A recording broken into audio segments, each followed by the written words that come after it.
I don't want no oil a-spoiling my shoreline. I like fish much better than crud.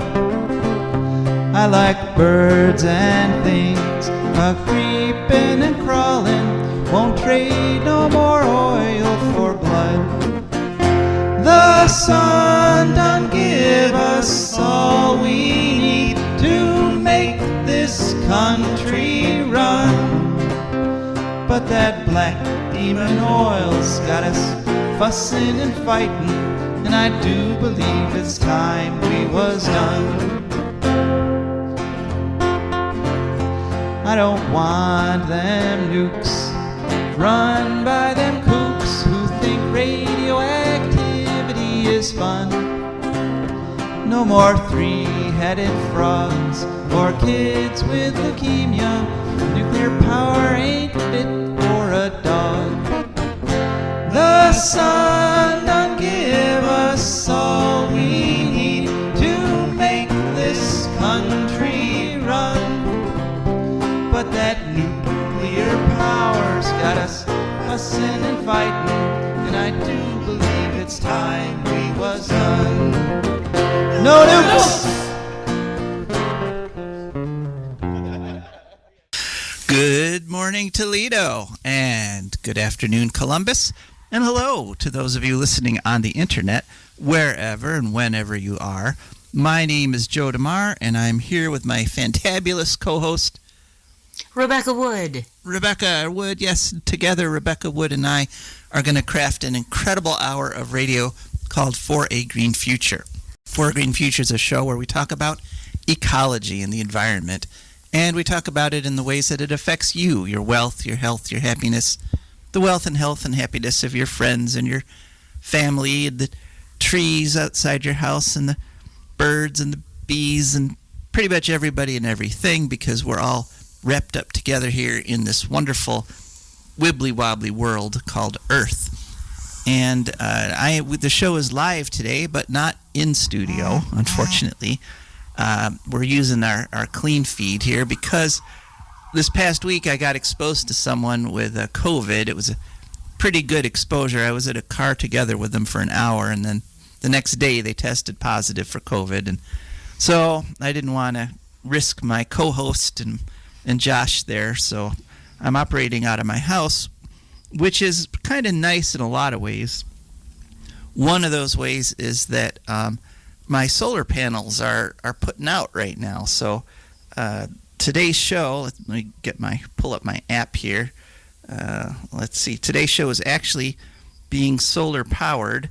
The panels are putting out just about 3 kilowatts right now, which is more than I'm using because I don't have any appliances going or anything. So I'm actually putting energy onto the grid even as we're talking. And so the solar panels are running my computer, basically. Another nice thing is that I could look down in my garden, which is where I'm still growing tomatoes. I actually picked a whole bunch just yesterday.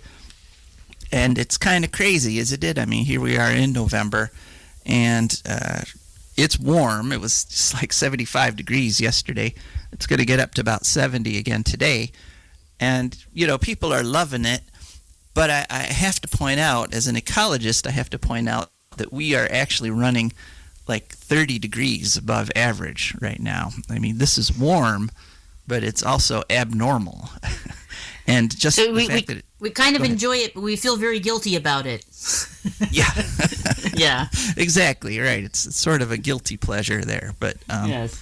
But it is something that suggests there's going to be more problems coming, because we should not be 30 degrees above average in November. And I was listening to Mick Gonzalez of the Cheap Seats a little bit earlier, and he was talking about the OSU game, which had like 50-mile-an-hour winds. And, that's just a little tiny example of how this sort of abnormal weather, this global warming, is going to disrupt everything. It's not just going to mean it's nice out all the way through December. I was too chicken to go walk to the store and get lettuce yesterday because of the winds. Oh yeah, they were intense. Yeah, we actually lost power here in Bowling Green because the winds ripped the roof off of one of our substations, and so a lot of people were out without power for most of the afternoon. I personally wasn't, which, I'm actually a little disappointed on that because I have a solar-powered backup battery system down in my basement that's big enough to run like my furnace and stuff, and I was like, oh, other people are losing power, maybe I'll get to test but no, my particular house didn't lose. I think it was about half the city went without power. But these things are going to keep happening, and they're going to keep happening more and more. And the fact that it's 30 degrees above normal right now, I mean, you can go outside today and feel this is not November weather. And I think it's very, very important that you do, because we are in a time when people are being taken by conspiracy theories that actually pluck them out of reality. There's a whole bunch of people now that think that the whole global warming thing is just this big government hoax, even though it's physically happening to them as well as to everybody else. And everybody loves 30 degrees above average until it's July. Right. Right. 30 degrees above in November might seem like a good thing, but 30 degrees above in August or July. More life-threatening, especially for low-income people. Yeah.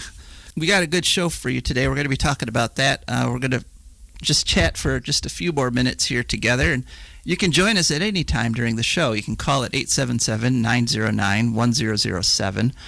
You can also, another advantage of having the show from home is you can text. The text line is open, 419-973-5841. That's 419-973-5841 at any time on any topic. And and then after we chat, then we're going to hear from, we're not going to have a guest today. What we're going to do, because this is our special Election Day episode, because you may know that Election Day is Tuesday. You may have heard that somewhere. Some of that $9 billion being spent on advertising this year on the midterms might have got to you. So we're going to go over three of the races here in Ohio to just sort of show you kind of a typical, give you a picture of what's going on in terms of the environment and politics in this election. Then after we're done with that, we will hear from our advertisers and patrons, our wonderful, wonderful advertisers and patrons. And then, Rebecca, what will you be talking to us about this week? Let me see. I got the Ticuna peoples of Brazil. Ah, that sounds people, interesting. not peoples. People? There are only one set of people, yeah. Oh, the Ticuna people. Okay. That's one of their things, that they're genetically distinct from the rest of the Brazilian tribes. Huh. Well, that's also very interesting. Okay. Right. Then after we hear from Rebecca, we'll be hearing some ecological news. And we've got some really good ecological news for you today, and we've got some, some not so good. It's a mixed bag, but it's all very interesting. And some of it has to do with a person who's been a guest on the show frequently. We got some news about her.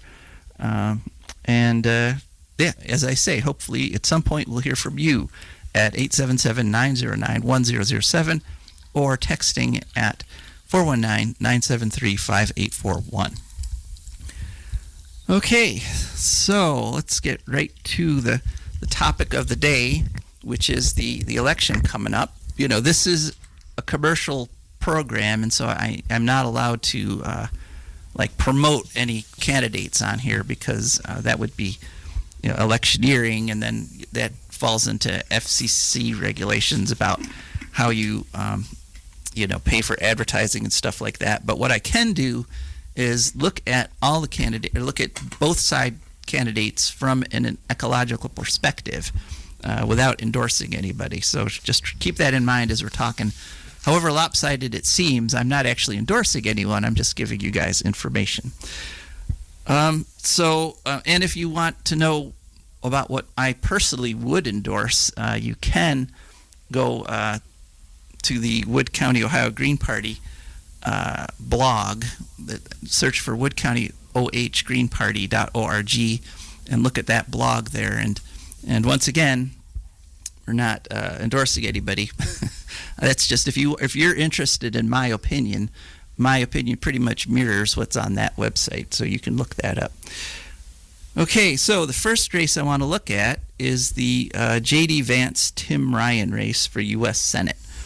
Now, this race has attracted a lot of attention, and because if the Democrat wins, it could tip the Senate balance in their favor.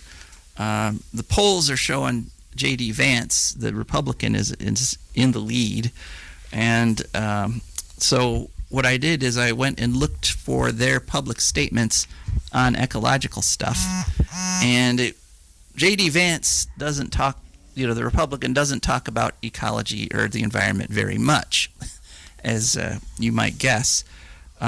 Looking through his website, the one thing I did find is that he wants to pump lots more oil. That's pretty much his environmental plan, is to expand oil and gas drilling in the United States. And again, I have to point out that's an interesting position based on... Let me guess, you're against this. Well, I think it's insane. Right. As being against it. Sort of a suicide cult, yeah. Yeah, I mean, you're literally, as the globe is warming catastrophically, as we're coming up to an election, which is going to happen in an environment of 30 degrees above normal temperatures, this guy, J.D. Vance, is the one part where he mentions environment is in terms of putting more CO2 in the air. That's essentially his policy. Well, no environment, no environmental problems, right? Well, I suppose some people have that. Some people have the view that all that has to happen is humans have to die off, and then all the environmental problems are solved. But I don't subscribe. Yeah, I worry we may take rather a lot of species with us. Is the problem? That is a big part of the problem, yeah. And plus, we are part of it. We're supposed to be in this mix. It's just we're not supposed to destroy the whole thing. So anyway, that's sorry I can't give more information about J.D. Vance's environmental policies because he doesn't either. So let's go on to his opponent, the Democrat for the U.S. Senate race in Ohio, Tim Ryan. Tim Ryan has put a fair bit of effort into his environmental issues, but interestingly, he doesn't use the word environment or ecology on his website. He talks about it in terms of natural resources. He says he wants to protect Ohio's natural resources, and he does mention global warming if you dig into that, but he's more focused on protecting the Great Lakes, on doing things that will help clean up the lakes and protect them from pollution and things like that. So he doesn't go into a whole lot of detail about it, as I say, but he does at least mention it. And so he acknowledges the environment exists. That's nice. Yeah. So in the J.D. Vance Tim Ryan race, Ryan is really the only one who talks about the environment, and he talks about it in terms of protecting it, whereas J.D. Vance wants to ignore it, and his energy policy is to make global warming worse. So you could draw your own conclusions from that. Now we can go on to another race, and this is Ohio's 9th Congressional District race, which is the race of Marcy Kaptur versus J.R. Majewski. We got to talk a little bit about this race in terms of the political background here in Ohio. The reason this is such a close race, because Marcy Kaptur is an incumbent, and people in her home district, which is mostly Toledo, love her and vote for her. But what has happened in Ohio is intense gerrymandering of the political maps. And in fact, what has happened is that I'm looking at the map here. The Republicans who drew the districting maps, which have been deemed unconstitutional by the Ohio State Supreme Court, but even though they were ruled unconstitutional by the Ohio Supreme Court, a federal court basically stepped in and said, go ahead and use those unconstitutional maps. And so what has happened is the federal court system has stepped in and told Ohio, here's how you're going to vote. You're going to vote according to these highly gerrymandered maps that the Republicans drew. And so the way gerrymandering works is they took her district, which had Lucas County in it, mostly Toledo, and mostly her supporters, and it actually also was kind of gerrymandered and it stretched over to Cleveland and included lots of Democrats over there. They cut that out, but then they took Lucas County and they mixed Lucas with Ottawa, Sandusky, Erie, Fulton, Williams, and Defiance County, and a good chunk of Wood County, which are all very Republican counties. And so basically they've been able to outnumber the Democrats in Lucas County by piling on Republican counties on top of it, to the point where it looks like J.R. Bajewski may well win, which, talking environment, is a terrible thing because, Marcy Kaptur talks about the environment a lot on her website. I mean, her number one... Go ahead. She's all head up about this. She keeps bragging in her commercials about this all of the above plan, which I'm guessing she says is going to save Ohio jobs, including, and then she talks about solar and wind jobs. But I'm guessing that all of the above means she's also supporting nuclear and or oil, coal, that kind of thing.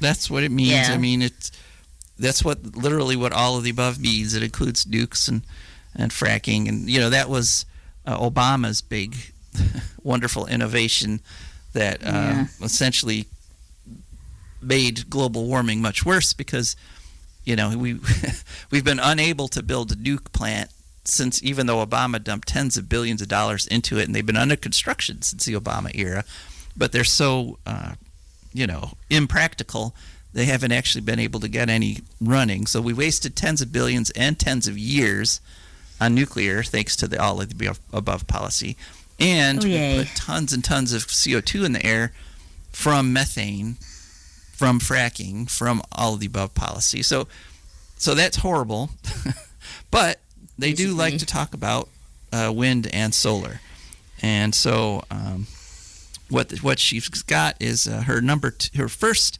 priority on her website is jobs in the economy. But her second is protecting the Great Lakes. So she is in favor of legislation to help protect the Great Lakes. Although she also says, this is a quote, that the road to a healthy Lake Erie is not paved with punishment of family farmers. In other words, she opposes any legislation that will regulate runoff from agricultural fields, which we know scientifically is the cause of the algae blooms in Great Lakes. So she's all for protecting the Great Lakes unless it's going to hurt one of her constituencies, in which case, she's against any laws protecting the Great Lakes. And so, that provides, that lets you do some stuff around the edges, but she's basically said she's not going to hit the main problem. But protecting the Great Lakes is her number 2 priority, and her number 3 priority also has to do with energy and infrastructure.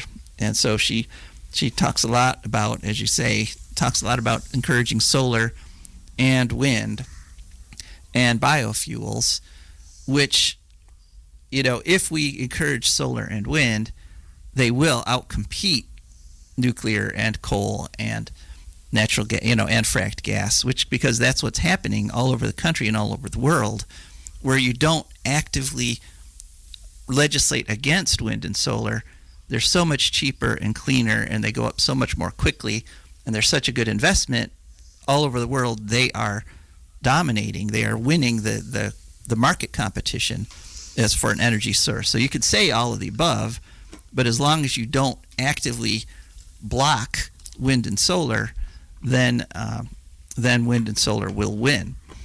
Which brings us to Marcy Kaptur's opponent, J.R. Bajewski. Oh, yay. Yeah, the Republican. Now, J.R. Bajewski claims that he is against all federal subsidies for energy, which, if that were true, if the government stopped giving subsidies to fossil fuel industries and solar and wind and nuclear, again, then in that situation, solar and wind just blow all the other energy sources away, because the government is putting tens of billions every year into subsidizing oil and coal and gas and nuclear. So many, approximately 10 times more than they're subsidizing wind and solar. But the Republicans have created this illusion, they've written this fantasy that wind and solar can't make it without government subsidies, when in actuality, wind and solar get the least amount of government subsidies. So if he were serious about this, then wind and solar would win, but he's not. Because the very next line, very next sentence on his website, after he talks about let's get rid of all subsidies, he then starts talking about creating a spent nuclear fuel cycle. In other words, recycling or trying to reuse spent nuclear waste, which anyone who listens to this show regularly knows is just an absolute recipe for disaster. I mean, we've talked about all the places in the world where they've tried that, like Hanford, Washington, like West Valley, New York. And what you get when you try to start reprocessing literally the most deadly substances on the planet is you get massive contamination. And if you succeed the way they succeeded in Britain, they have extracted a lot of the plutonium out of their used fuel rods. And so what they have is millions of tons of used plutonium sitting in warehouses that they don't need and can't use. And so because,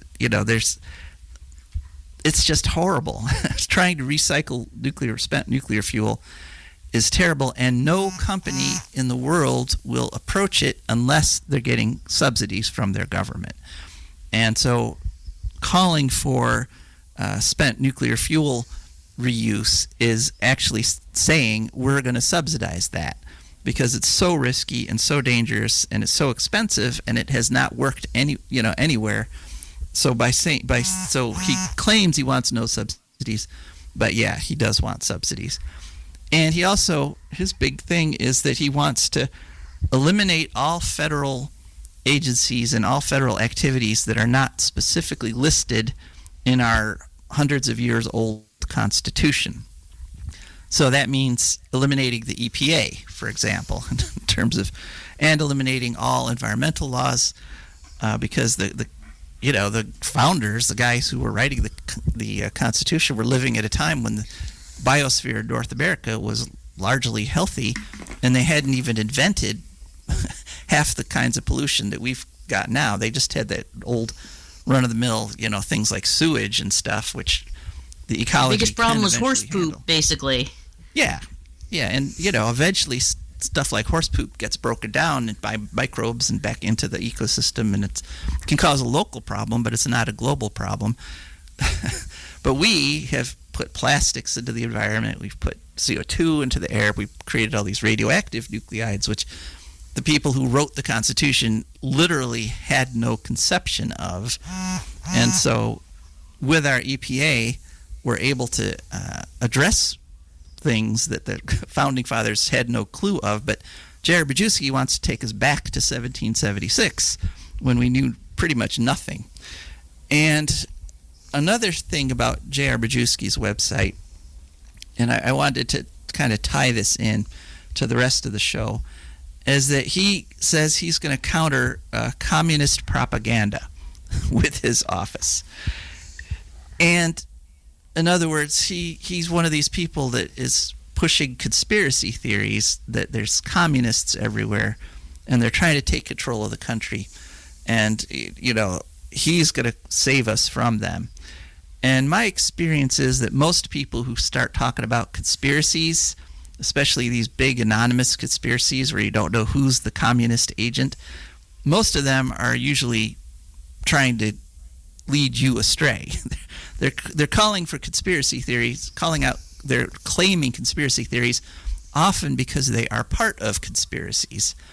And there's good evidence that J.R. Majewski is one of these people, because the one conspiracy that we all know about, that there's no doubt this conspiracy existed, was the House Bill 6 conspiracy, the conspiracy to use state monies to subsidize nuclear power plants, including the Davis-Besse nuclear power plant where J.R. Majewski worked. And he may well have been involved in that conspiracy that we know about. And now that is not an imaginary conspiracy. People have confessed to it. There have been charges laid. It's been well documented by reporters all over Ohio. And so you've got a guy who may well have been involved in an actual conspiracy, and he is claiming that there's some sort of communist propaganda conspiracy going around. And again, it's hearkening back to the global warming, quote-unquote, conspiracy or hoax. If right in front of you is the obvious evidence that the pro-nuclear people had a conspiracy that they spent like $70 billion promoting, and it's been documented and it's been shown and we've seen the checks, there's the conspiracy. If some guy who's like associated with that conspiracy says, hey, look over there's some weird communist conspiracy nobody can point a finger to, he's probably lying. He's probably trying to get you to stop paying attention to him. Okay, I've lost track with all the twists and turns. Did we ever get the subsidy for the nuclear industry taken off our energy bills, or is that why energy is so expensive? Heating bills are so crazy, and everyone's terrified right now. We got the nuclear subsidy taken off, but the coal plant subsidy is still in there. And oh boy! And the energy efficiency subsidies were eliminated, and so most of the bad stuff is gone, but the nuclear subsidy was eliminated, so that's nice. But that brings me to one other point about J.R. Majewski that I have to talk about, and that is that he uses his experience in the nuclear industry as one of his big qualifications for getting into Congress. And he specifically talks about the reactor head replacement on Davis-Besse, that he was in charge of that project. And look at this big thing I did, and so obviously I can help run the country as a House of Representatives member. The thing is that reactor head replacement was a complete failure. It was literally one of the stupidest events ever in the U.S. nuclear industry. And nuclear industry people still get embarrassed and blush if you bring it up in a conversation. What happened was, we've talked before about the hole in the head accident at Davis-Besse, where boric acid from inside the reactor chamber leaked to the outside and ate a hole in the reactor head. It was about the size of a football. It ate through a layer of cold steel. It ate through 10 inches of concrete. All that was left was the innermost lining, which is stainless steel, and that was starting to, because everything supporting it was dissolved, it was starting to bulge and crack. And had it run just a little bit longer, it would have exploded. And Northwest Ohio, we wouldn't be having this nice radio show because it would be abandoned the same way Fukushima and Chernobyl are. So Davis-Besse decided, the leaders at Davis-Besse decided, we're going to replace that reactor head. And so what they replaced it with, they found a reactor head in Michigan from a plant which had never gotten turned on. It was exactly the same. And the brilliant people at First Energy, like J.R. Majewski, said, oh, we'll just pull that one in. We'll just use that one. So they brought it in. They took everything apart. They hooked up that unused reactor head from Michigan. And it had exactly the same flaws.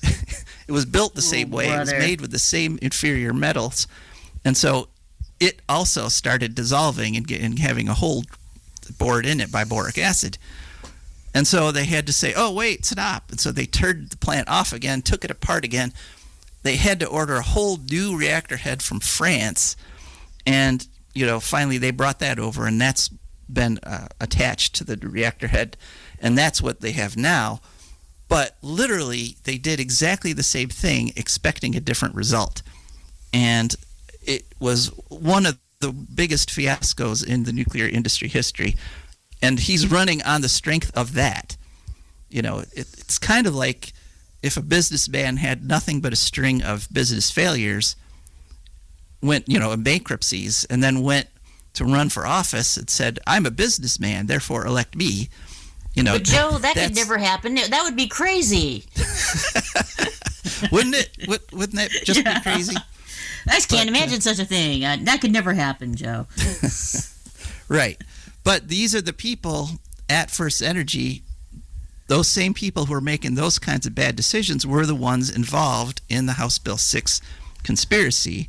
And that's the industry, and that's the plant that J.R. Majewski was intimately involved with. And so now that brings us to our last race, which is the race for governor between DeWine and Nan Whaley, Mike DeWine and Nan Whaley. DeWine has, for most of his governorship, talked about the environment, and he did create a wetlands program, which was kind of nice. But in this campaign, he is literally not mentioning, there's no mention of ecology or the environment on his website. And he was completely surrounded by people who were intimately involved in the HB6 conspiracy. And so it's not beyond the pale. It's not, I'm giving my personal opinion here. I think he was personally involved in this, the $60+ million plan to subsidize Ohio's nuclear plants. Because people all around him have confessed to it, and people all around him one guy even committed suicide once that whole conspiracy became public. And so DeWine, even though he's got a little bit of environmental cred because he's done a couple good things, fundamentally he pushed forward one of the worst energy policies ever literally in the world, because it subsidized coal and nuclear and penalized wind and solar. And he did that for purely political reasons. And so just looking at him from an ecological point of view, I would say, he is not a very good candidate. Nan Whaley is the Democrat, and she is currently the mayor of Dayton, Ohio. She talks about the environment a lot on her website. She wants to says she's worked to protect Dayton's drinking water. She wants to use something called the Marshall Plan for Middle America, which is a plan come up with by the University of Pittsburgh that basically says we need to switch over to wind and solar energy. And if we do that in the Midwest, it's going to create all kinds of jobs and improve everybody's health. She has also vowed in her campaign material to fully repeal House Bill 6. And so she Glory, hallelujah. Yeah, somebody ought to be doing that. And so, it's a stain on Ohio's history, which has not been erased. And so Nan Whaley, one of her main campaign promises is she's going to erase that.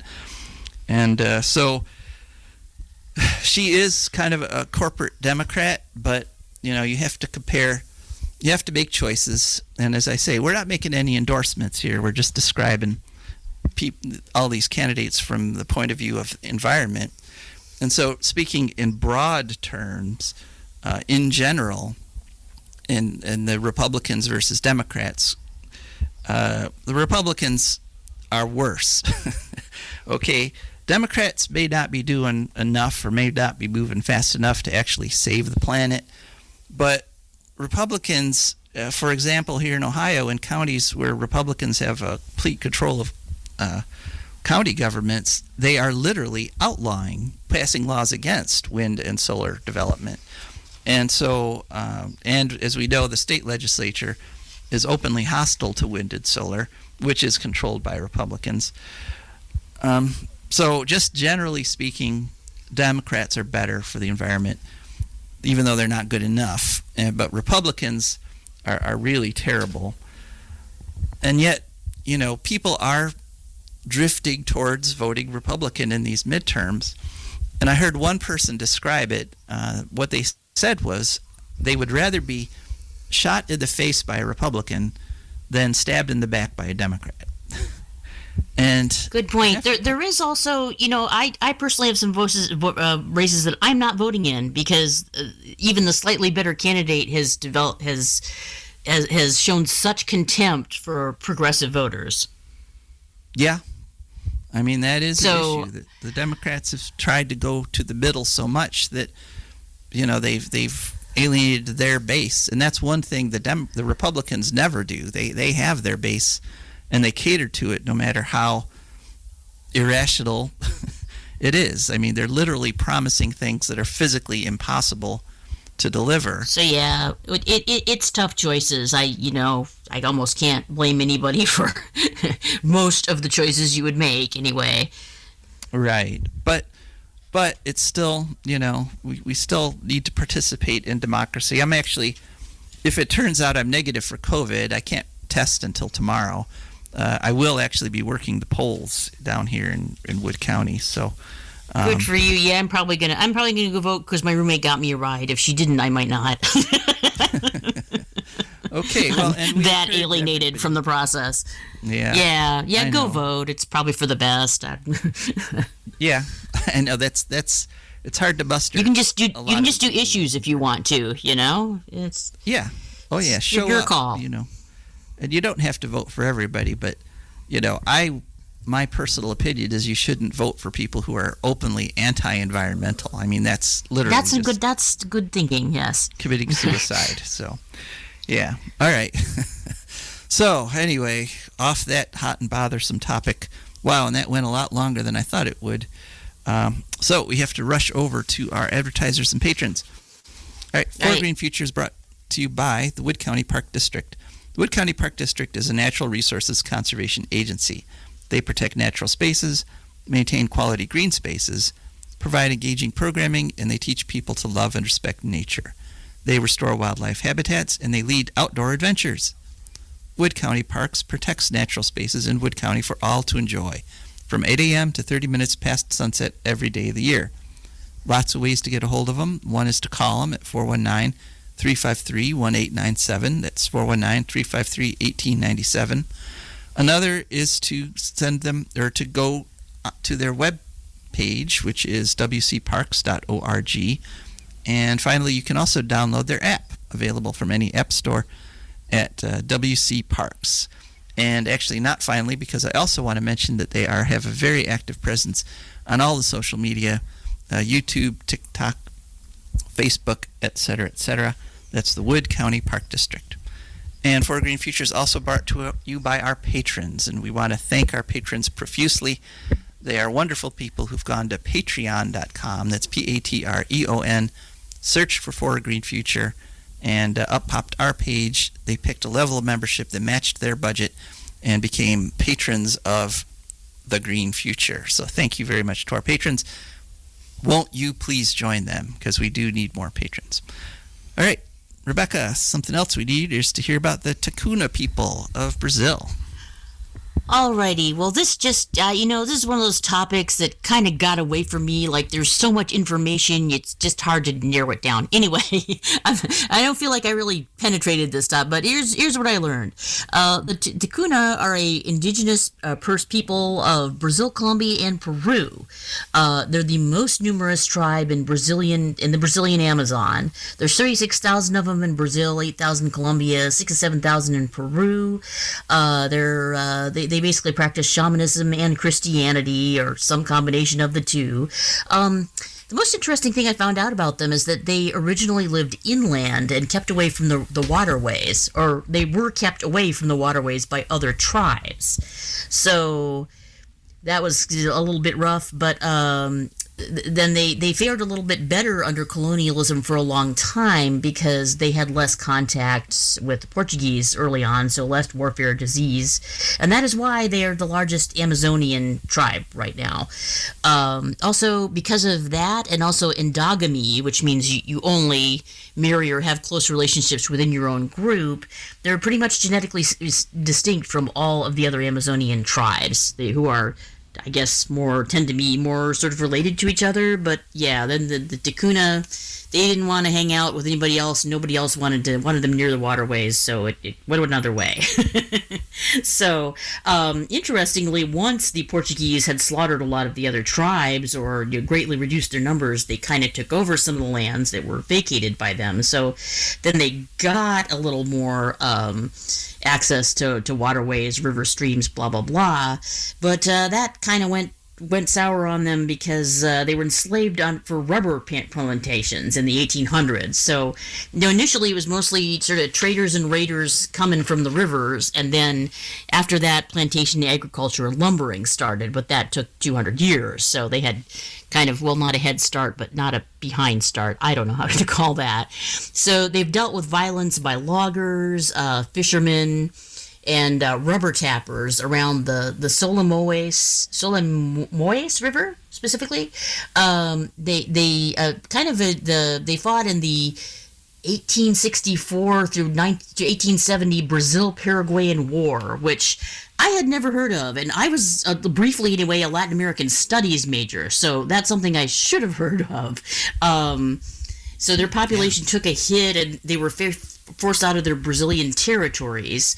Apparently it was called the War of the Triple Alliance because it was Paraguay versus Brazil, Argentina, and Uruguay. And it was the deadliest and bloodiest interstate war in Latin American history. So, yeah, this is, why I do these, because I like learning stuff, and I did not know about that. Later on in the 1980s, there was something called the Helmet Massacre, which they lost 4 people and had 10 people disappeared and 19 injured in. I'd like to know more about that, but, that's the thing, like, too many subtopics involved with this. In the 1990s, Brazil did recognize their land rights, so they were able to kind of get some of their land back that they'd lost in the war with Paraguay. I found this article by, Lucas Ferrante, Philip Martin Fernside, and Mercio Gomez. Apparently, right now they're having trouble. They're threatened by the highway BR 319. They're a lot of their stuff is about to be cut down and burned and so forth, which it apparently is going to sort of neatly follow something called the Arc of Deforestation from Manaus to Porto Velho. So it's apparently bad, and bad for the tuna in particular. I found another article by Judith Verstegen. Says that 73.9% of indigenous lands became exposed to threats in the last 10 years. So this is, it escalated within the last decade just exponentially. 64% became more sensitive to threats, meaning it's getting closer to danger. Which brings us to Lula da Silva, who just got reelected. According to Reuters, environmentalists, world leaders, and sustainable investors cheered his victory, and he pledged in his victory speech to protect the Amazon and restore Brazilian leadership on climate change. So this is the reason I wanted to do the Ticuna, because they're fighting a battle to save the world. Literally, they're fighting for all of us. That's what they've been doing out there, and now they might get some relief. There's a little bit of hope, so fingers crossed. All right, yeah. And I have a little bit more to say about the Lula victory there. And in fact, we got a text while you were talking. They want to know about Lula's win in Brazil. So, and they also said good show. So we're excellent. Okay. Yeah, we're having a good show so far. So it's sort of partially fulfilled some of their desires there, but there's a lot more to say, I'm sure. Yeah. All right. Well, thanks, Rebecca, and thanks for the person who texted in. And if you want to text it too, even disagree with that person who just said we're having a good show, number is 419-973-5841. Or if you want to call in, it's 877-909-1007. All right, well, that brings us to our ecological news segment. And our first story comes to us. It was on Science News, an article on October 28th, and it was published by the University of Cambridge. And here we go with the big title: Companies' deforestation-free supply chain pledges have barely impacted forest clearance in the Amazon, researchers say. Oh And- boy, more good news. Yeah, well, basically what they did is back in 2006 is when people were first starting to say, hey, wait a minute, we're clearing the Amazon and turned it into hamburger. And a whole bunch of big companies said, oh, we're going to stop using soy from these forests that have been cleared to plant soy. And so this group studied the situation from 2006 to 2015. So the information is a little out of date, but that's not unusual for an academic study because they have to be very careful and they get all their facts exactly right. But what they've discovered is that all those pledges reduced the clearance of the Amazon by about 1.6%, or during that time period, an area of about 2,300 square kilometers, which is somewhere, but it was right sort of in between the area of Wood County, Ohio, and the state of Rhode Island, sort of right in between that, so it's not a huge area, In fact, it's only 1.6% of the problem. And so the researchers, the very careful researchers who took 7 years to study the data, have concluded, even though 94 companies pledged not to be using that kind of soy, and even though if they cut out rainforest preempted soybean from the world, it would improve the rainforest, it would slow rainforest clearing by 40%, that essentially pledges by corporations are not as effective as actual regulations by governments. So there you go. It's proof positive that what we need are laws that are enforced.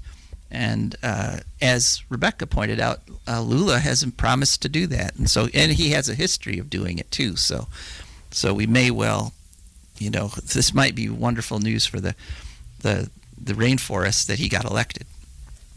Okay, some more wonderful news.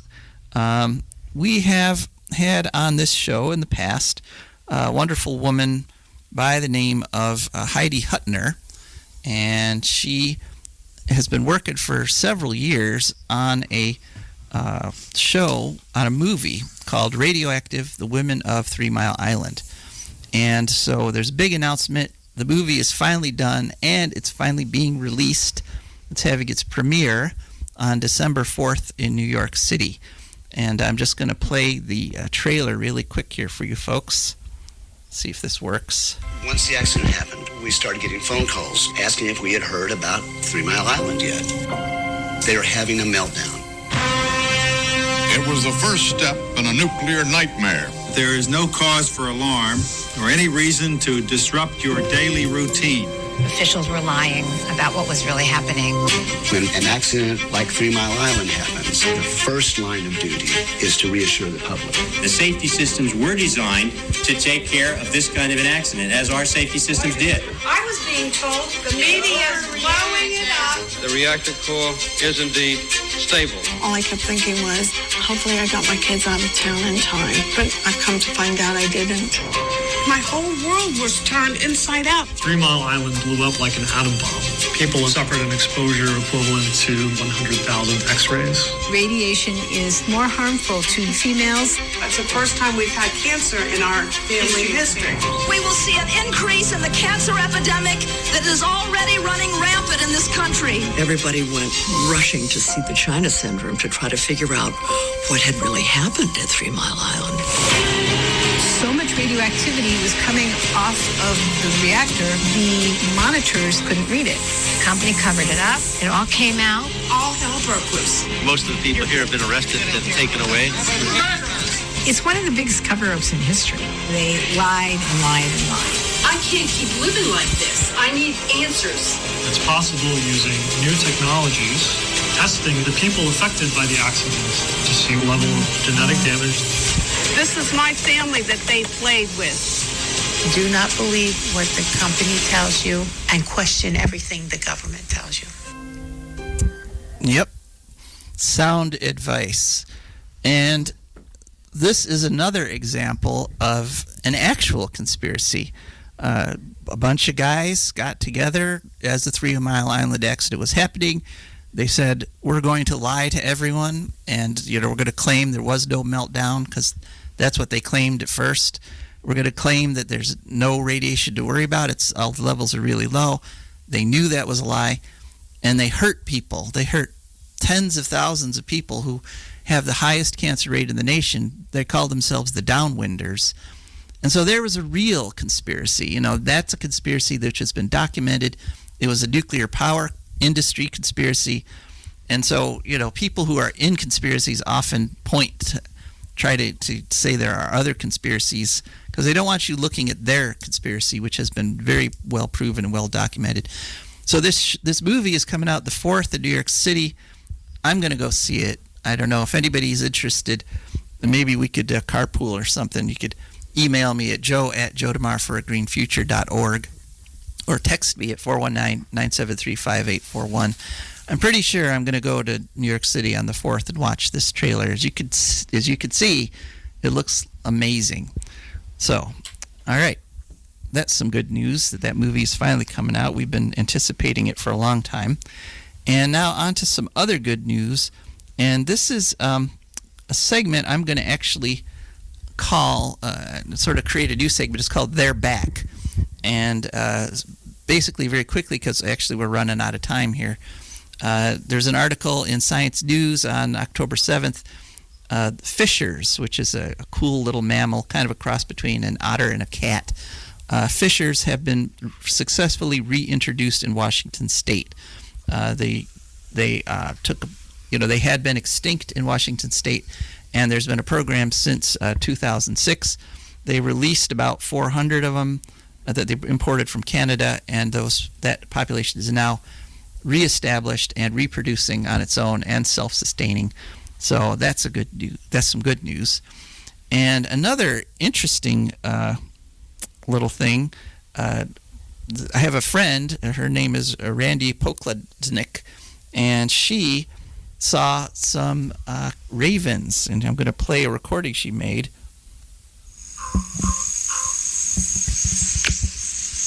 Yeah, that's a raven call. And ravens used to be native to Ohio, but they were exterminated. Last one was seen in Ohio in about 1909. And Randy lives just south of us here at Bowling Green. And, you know, if there's ravens coming back into Ohio, that's really good news because that's a big chunk of the ecosystem which has been missing for over 100 years. So that's good news. Racing through the remaining stories, COP27 starts today. That's the Conference of Parties. That's the UN, United Nations Climate Change Conference. This year it's happening in Egypt, in the city of Sharm el-Sheikh. And the president of Egypt, Abdel Fattah el-Sisi, has done a big, they got a website. They've gone all out. They built special meeting areas. And 197 countries are in this. It has historically been a very disappointing COP. They have not yet agreed to binding levels of CO2 reductions. But one thing I found interesting about it is that they've divided the conference up into 3 different areas. There's the blue zone, which is where all the governments are having their little conferences. The green zone, which is about half a mile away on the other side of a highway, which is where all the protesters and non-governmental organizations get to be. And the innovation zone, which is a place where all those companies and corporations, like the ones that pledged not to be taking rainforest soy anymore, they have their own little thing. And I think this is part of the problem, is that the activists are divided from the policymakers, who are divided from the corporations that are doing the actual damage. And I think hopefully the next COP, they'll mix them back all up together again. All right, last story in the last couple minutes of the show. Still time to get a text at 419-973-5841. Is Lula. I was also going to talk about Lula winning. And it's great. He beat Bolsonaro, who we've talked about before, who basically condoned murder and mining and logging in the Amazon rainforest. In fact, he based his presidency on it. Bolsonaro beat him by 2 million votes out of about 140 million cast, so it wasn't a huge margin of victory. And he does face the challenge that 6 of the 9 governors of states in Brazil are still Bolsonarists.